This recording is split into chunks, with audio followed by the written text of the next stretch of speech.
So yesterday we were heading back to Pune from Solapur.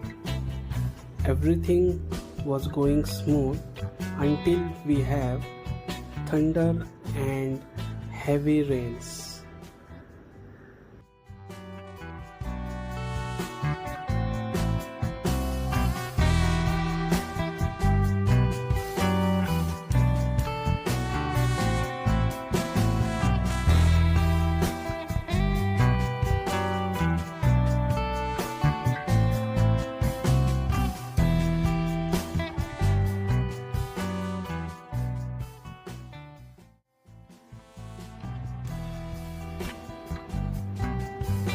Which made us delay to reach Pune by 1 hour. Thank you for watching.